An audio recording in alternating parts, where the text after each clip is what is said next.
এই এই একটা মারাত্মক ঘাস, 2 মনের উপরেও হতে পারে পেঁয়াজটা, মানে শতকে। এই যে এইরকম সাইজের হয়েছে।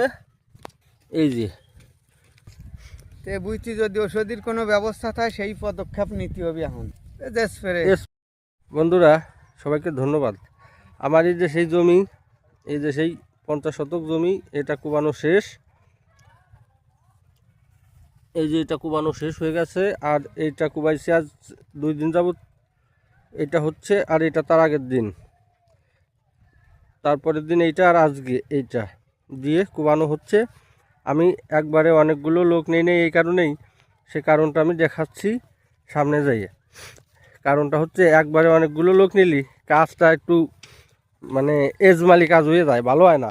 সেই কারণটা হচ্ছে এই যে এই এই একটা মারাত্মক ঘাস, পেঁয়াজের জমির জন্য একটা মারাত্মক ঘাস। এটা হচ্ছে কি ঘাস? এটা কি ঘাস?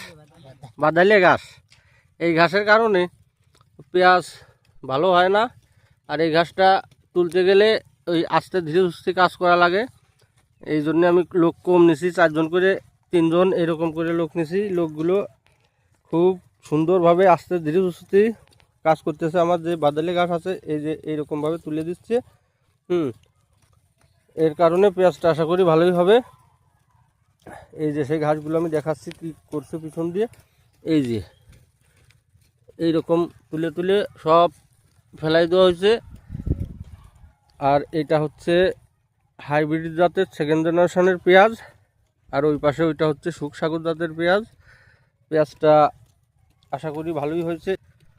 তা আমি এখন এই যে যারা কুবাচ্ছে তাদের থেকে শুনবো পেঁয়াজটা কেমন কি হয়। তুমি কও, কথা কবি। তা এই যে পেঁয়াজটা যে গঠন, এই কেমন কি ফলন হতে পারে? এই গঠন এবারকের খুব সুন্দর গঠন আছে।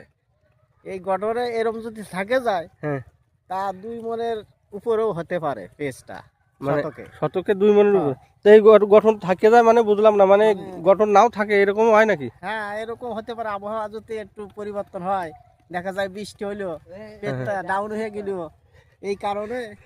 আর এরকম যদি আবহাওয়া হয় তাহলে তাহলে ভালো হবেন। হ্যাঁ, ভালো হবে। তাহলে এনার কাছে শুনবো। এই যে আর একজন বলবা চাচ্ছে, আমি এই যে তার মুখ থেকে শুনতেছি কি দিয়ে কি বলে, আপনারা তার মুখ থেকে শুনুন। তা এই যে পেঁয়াজের ঢক পক কিরকম? তে বুঝছি যদি ওষুধের কোনো ব্যবস্থা থাকে সেই পদক্ষেপ নিতে হবে এখন। মানে ওষুধ বলছি স্প্রে স্প্রে না, স্প্রে তো করবান এই কুবানের 2 দিন পরে আমি স্প্রে করবান। এইটা কুবানোর 2 দিন পরে আমি হচ্ছে মিরাভিজ দুও আর জাস পাউডার আর একটা বিষ সোলেমান বিষ দিয়ে আমি স্প্রে করে দেবেন। এই পেঁয়াজগুলো সোজা হয়ে যাবেন। হ্যাঁ, ডাক্তার না, এই হচ্ছে সোজা, এরকম সোজা হয়ে যাবেন। সোজা হয়ে পেঁয়াজটা মোটা তাজা হয়ে যাবেন। পেঁয়াজটা এই যে এইরকম গাছ। ধন্যবাদ সবাই।